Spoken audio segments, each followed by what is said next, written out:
Assalamualaikum warahmatullahi wabarakatuh.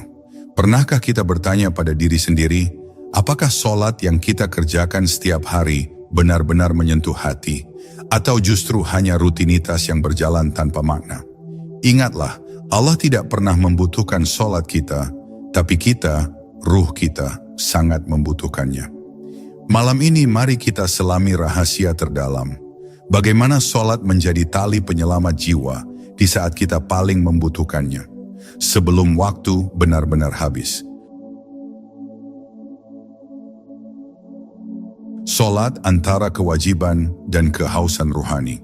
Dalam kesunyian malam yang paling sepi, ketika semua telah lelap dan dunia berhenti bersuara, seorang hamba berdiri menghadap kiblat, menengadahkan tangannya, melafalkan takbir, dan tenggelam dalam zikir. Tapi pernahkah kita bertanya dalam hati yang paling dalam, apakah Allah membutuhkan semua ini? Apakah solat kita menambah kekayaannya? Apakah sujud kita memperkuat kekuasaannya? Tidak, sama sekali tidak. Allah Maha Sempurna, bahkan sebelum kita diciptakan.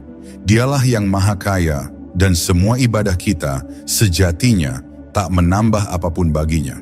Tapi justru dari titik inilah kita mulai memahami bahwa solat bukan tentang Allah yang membutuhkan, tapi tentang diri kita yang sangat membutuhkannya. Para sufi tidak melihat solat semata sebagai kewajiban syariat, tapi sebagai jembatan kerinduan jiwa menuju sumber cahaya. Bagi mereka, solat bukan sekadar rutinitas gerakan, melainkan medan pertemuan antara pecinta dan yang dicintai. Ruh yang gelisah, hati yang letih, dan pikiran yang kusut, semuanya menemukan pelabuhannya dalam sujud yang tulus. Solat adalah taman rahasia di mana ruh beristirahat, menangis, mengadu, bahkan tenggelam dalam cinta yang tak terucap. Bagi seorang arif, sekali saja terputus dari solat, maka seolah ia kehilangan nafas kehidupan. Allah tidak menjadi lebih agung karena kita solat, dan tidak menjadi berkurang jika kita lalai. Tapi kita, manusia, menjadi hampa saat jauh darinya. Seperti tanah yang kering tanpa hujan, jiwa kita retak-retak tanpa sentuhannya.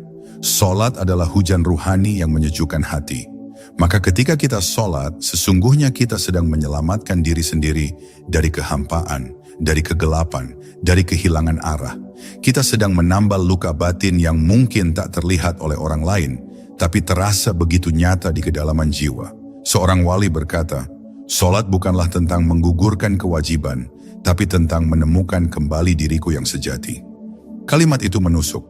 Dalam setiap gerakan solat, seharusnya kita menemukan makna keberadaan. Kita mulai dari takbiratul ihram, melepas dunia, lalu berdiri menghadapnya dengan kesadaran utuh, rukuk sebagai simbol tunduk, dan sujud sebagai puncak kerendahan. Semua itu bukan ritual kosong, tapi ekspresi total dari penghambaan sejati. Saat sujud, kita tak hanya menempelkan dahi ke bumi, tapi kita sedang menundukkan ego, membenamkan keakuan, dan membiarkan ruh bersatu dalam kelembutannya. Betapa sering kita melaksanakan solat dengan gerakan yang rapi, tapi hati mengembara entah kemana. Kita menyebut nama Allah, tapi pikiran dipenuhi urusan dunia. Maka jangan heran bila setelah solat kita tetap gelisah. Karena solat yang dilakukan hanya sebagai kewajiban, belum menyentuh inti jiwa. Sedangkan solat yang disadari, yang dihadirkan dengan cinta, itulah yang mengubah hati. Ia bukan hanya menggugurkan beban, tapi menyiram ruh yang kehausan.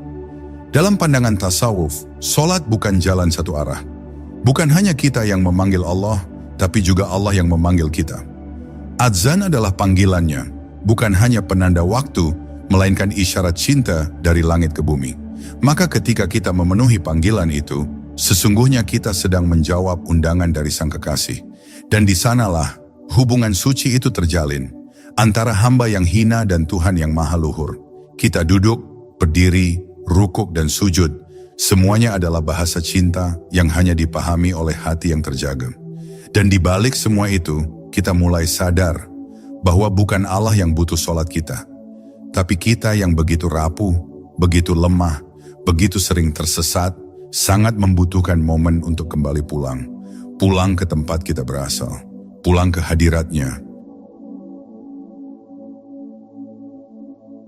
Solat sebagai cermin ruh dan cinta yang terlupakan.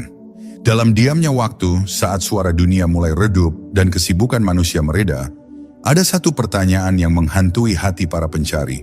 Kenapa hati ini tetap hampa meski telah bersujud 5 kali sehari? Bukankah sholat seharusnya menghidupkan jiwa, menerangi batin, dan mengangkat ruh menuju cahaya? Tapi mengapa banyak dari kita yang sholat hanya dengan tubuh tanpa kehadiran jiwa? Inilah awal dari keretakan spiritual yang sering tak kita sadari. Kita telah menjadikan sholat sebagai rutinitas, bukan lagi sebagai pertemuan sakral. Kita melakukannya karena takut dosa, bukan karena rindu padanya. Padahal dalam pandangan para sufi, sholat adalah cermin ruhani. Ia memperlihatkan keadaan batin kita yang sesungguhnya. Para sufi mengajarkan bahwa setiap gerakan dalam sholat mengandung rahasia makna yang dalam. Ketika kita berdiri dalam takbir, seharusnya kita sedang meninggalkan seluruh dunia di belakang. Kita berdiri bukan sebagai seorang karyawan, pedagang, atau pemimpin, tapi sebagai seorang hamba yang tak punya apa-apa. Kita rukuk bukan hanya menundukkan tubuh, tapi menyatakan bahwa akal dan logika pun menyerah di hadapan kebesarannya. Dan sujud adalah puncak dari cinta itu. Di titik terendah tubuh kita, justru ruh sedang naik ke puncak makrifat. Dalam sujud itulah para wali Allah tenggelam dalam fana, lebur dalam keagungannya, dan tak lagi peduli pada dunia yang fana. Tapi kita seringkali tidak hadir dalam semua itu. Kita datang ke sholat dengan tubuh yang lelah, hati yang kusut, dan pikiran yang berlari kemana-mana. Kita lebih ingat daftar belanjaan atau urusan pekerjaan daripada ayat yang dibaca. Kita berdiri di hadapan Allah, tapi batin kita sibuk memikirkan urusan dunia yang sempit. Maka jangan heran jika kita keluar dari sholat masih dengan beban yang sama, amarah yang sama, dan kehampaan yang sama. Sebab sholat kita belum menyentuh ruh. Sholat kita baru sebatas ritual tubuh, belum menjadi dialog batin antara pecinta dan yang dicintai. Syekh Abdul Qadir Al-Jailani pernah berkata bahwa siapapun yang tidak menyadari kehadiran Allah dalam sholatnya, maka ia hanya sekadar berdiri dan duduk tanpa makna. Ia tidak sedang bermunajat, tapi hanya menggugurkan kewajiban. Betapa tajam ucapan itu menusuk nurani, karena banyak dari kita yang telah melakukannya bertahun-tahun, namun belum juga mengenal getar cinta dalam tiap ayat, belum merasakan rindu dalam setiap sujud. Padahal sholat adalah saat-saat paling sakral ketika Allah membuka pintu langit bagi hambanya yang ingin mengadu dan melepas dahaga ruhaninya. Sebagian orang menganggap sholat adalah beban, sesuatu yang harus ditunaikan agar terbebas dari dosa. Tapi bagi para kekasih Allah, sholat justru adalah pelipur lara. Mereka menanti-nanti waktu sholat sebagaimana pecinta menunggu pertemuan. Bagi mereka, dunia terasa gelap sebelum datangnya waktu sujud. Di sana mereka melepas rindu, menangis, memohon, bahkan diam dalam ketenangan yang tak bisa dijelaskan. Mereka tahu bahwa Allah tidak butuh sujud mereka, tapi justru karena itu, mereka semakin merasa kecil, dan kerendahan itulah yang membuat mereka merasa dekat. Sholat, jika dilakukan dengan kesadaran cinta dan kehambaan, akan menjadi jembatan bagi ruh untuk kembali terhubung dengan asalnya. Kita berasal dari cahayanya, dan selama di dunia ini, kita sering lupa arah pulang. Sholatlah yang menjadi peta pulang itu. Ia mengingatkan kita bahwa hidup bukan tentang mengejar dunia, tapi tentang menyiapkan pertemuan dengannya. Setiap rakaat adalah langkah menujunya. Setiap bacaan adalah suara hati yang kembali menyebut namanya setelah sekian lama terjebak dalam hiruk-pikuk dunia. Dan pada akhirnya kita mulai menyadari bahwa ketika kita sholat, bukan Allah yang berubah tapi kita. Bukan Allah yang menjadi lebih dekat karena kita bersujud, tapi kita yang kembali ke posisi semestinya, hamba. Dan saat itulah kita paham bahwa Allah tidak membutuhkan sholat kita, tapi kita yang penuh luka, dosa, dan kealpaan sangat membutuhkan Dia. Bukan sekadar untuk mendapat surga, tapi untuk menemukan kembali arti keberadaan yang telah lama hilang. Kebutuhan rohani yang tak terucap. Ada satu kenyataan yang sering luput dari kesadaran kita, bahwa ruh manusia tidak pernah kenyang dengan makanan dunia. Ia lapar bukan karena perut, tapi karena jauhnya ia dari asal muasalnya. Dalam keseharian, kita terlalu sibuk memberi asupan untuk jasad. Makan, minum, tidur, hiburan, harta, dan pencapaian. Tapi ruh dibiarkan kering, tak terurus.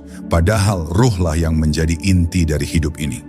Jika ruh kehilangan arah, seluruh hidup menjadi kosong, walaupun jasad diselimuti kemewahan.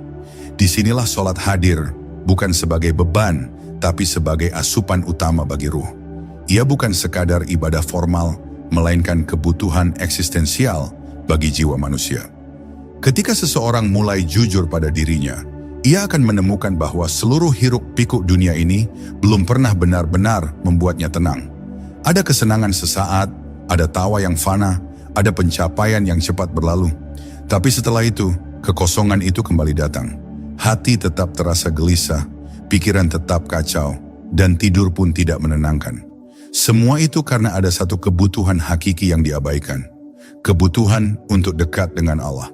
Dan jalan terdekat, tercepat, dan terterang menujunya adalah sholat. Itulah sebabnya para sufi berkata, jika engkau ingin mengukur jarakmu dengan Allah, lihatlah bagaimana keadaan sholatmu. Orang yang tidak pernah menyentuh kelezatan ruhani dalam sholat akan selalu melihatnya sebagai tugas yang membosankan. Tapi bagi orang yang telah merasakan kehadirannya dalam sujud, maka sholat adalah momen yang paling ditunggu. Hatinya berdebar ketika wudhu, matanya mulai lembut sebelum takbir, dan seluruh dirinya menjadi khusyuk ketika berdiri menghadap Rabb-Nya. Ia sadar bahwa di luar sana dunia bising dengan segala guncangannya, tapi di dalam sholat ia menemukan tempat paling sunyi dan paling damai. Seolah dunia berhenti berputar dan hanya ada dirinya dan Allah, saling bicara tanpa suara. Dalam makam para pencari, ada satu tahapan di mana mereka tidak lagi sholat karena takut dosa atau berharap pahala. Tapi mereka sholat karena cinta. Mereka rindu bukan karena surga, tapi karena ingin dekat dengan yang dicintai. Rasa butuh mereka terhadap sholat bukan karena tekanan hukum, tapi karena rasa haus yang tak bisa dijelaskan. Mereka bisa saja sibuk, lelah, bahkan dalam kondisi sakit. Tapi jika terdengar suara azan, ruh mereka langsung bangkit.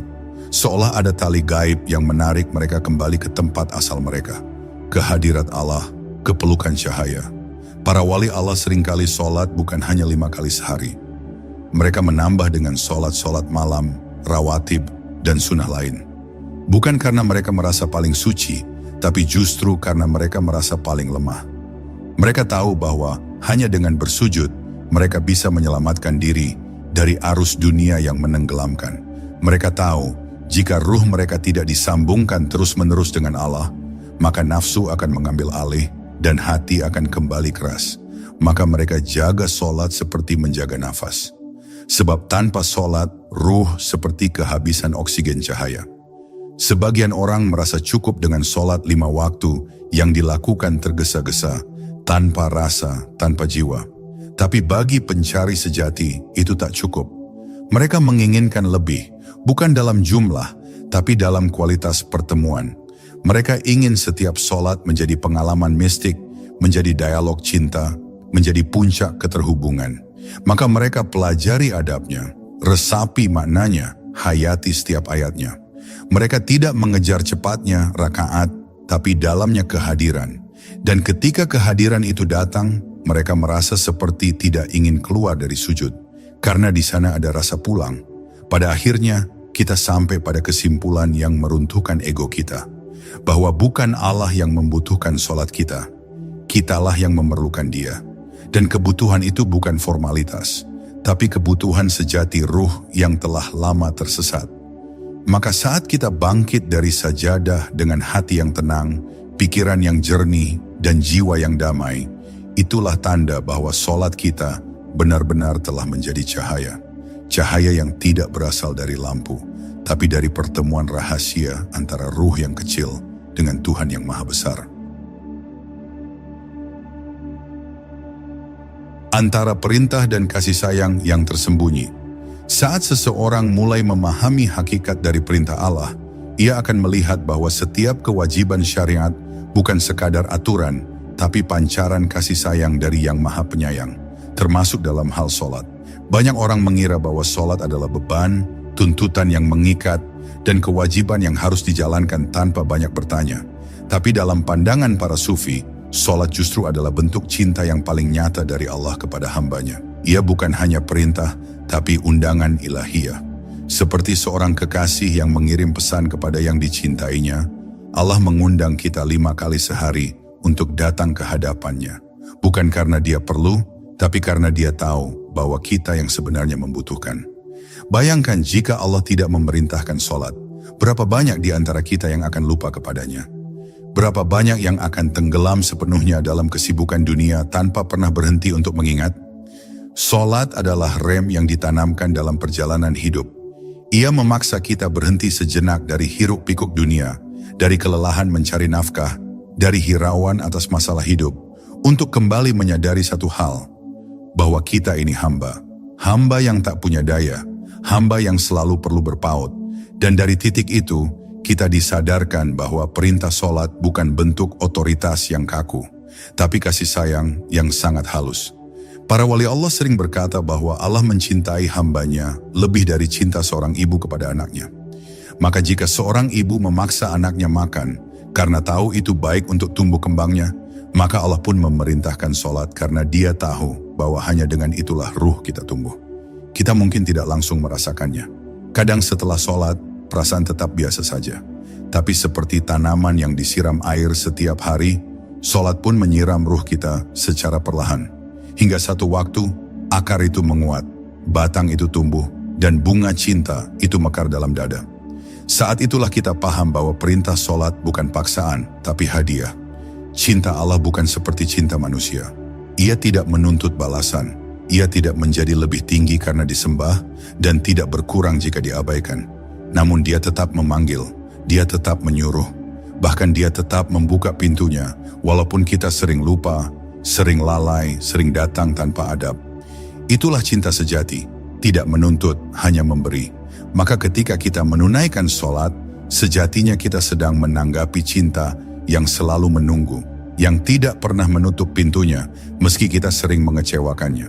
Dan saat ruh kita menyadari hal itu, maka solat tidak lagi terasa berat. Ia menjadi ruang rindu, bukan ruang beban. Dalam ilmu tasawuf, ada maqam yang disebut maqam syauq, tingkatan rindu. Rindu ini bukan rindu biasa. Ia muncul dari ruh yang telah disucikan, yang tidak bisa hidup jika tidak menyebut nama Allah. Ruh seperti ini merasa kehilangan arah hanya karena satu waktu terlewat tanpa solat. Bukan karena takut dosa, tapi karena hatinya resah. Ia merasa jauh, ia merasa terputus dari asal. Maka ia bangkit, bukan karena takut siksa, tapi karena rindu akan cahaya wajahnya. Beginilah keadaan orang-orang pilihan yang solat bukan karena takut, tapi karena cinta yang telah membakar seluruh lapisan nafsunya. Perintah solat adalah pintu yang dibukakan agar kita bisa kembali. Manusia adalah makhluk pelupa. Bahkan dalam sehari, kita bisa lupa berkali-kali akan tujuan hidup ini. Maka 5 kali sehari Allah memanggil, bukan untuknya, tapi untuk kita. Dan bagi yang menangkap isyarat ini, solat menjadi titik balik setiap kali tersesat. Setiap kali kita merasa dunia terlalu berat, Allah menyiapkan sajadah untuk kita rebah. Bukan untuk Allah melihat kita sujud, tapi agar ruh kita menemukan ketenangannya kembali. Solat adalah bentuk cinta yang tersembunyi dalam bentuk perintah. Akhirnya kita sampai pada satu pemahaman yang jernih, bahwa perintah solat tidak lahir dari otoritas mutlak yang kering, tapi dari kasih yang melimpah. Dan siapa yang menunaikan solat dengan kesadaran akan cinta ini, maka ia tidak akan pernah mengeluh. Ia tidak akan pernah menunda-nunda. Sebab ia tahu solat bukan tugas dari langit untuk hamba yang lemah, tapi undangan dari kekasih abadi yang tak pernah bosan menunggu. Dan kita hanya bisa merasa cukup jika kita kembali kepadanya.